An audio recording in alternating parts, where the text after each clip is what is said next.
Hey mates, this is Brother Barnes, your Principles of Biology 2 online host.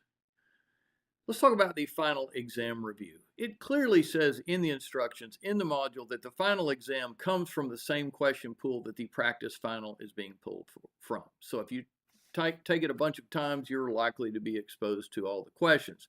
If you go over the online lab experiences and the quizzes, I don't know what else you can do. That's what is suggested. However, it does say that the final exam, lab 7 through 12 instructions, it says that the final exam comes directly from the practice final pool of questions, Pool, pool of questions.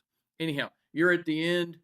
You will show up for your final. It is proctored. You should have already registered for this. If you click on the home key, there is a button for registration. I actually talked about this in my very first video of this course. Anyhow, I'm proud of you.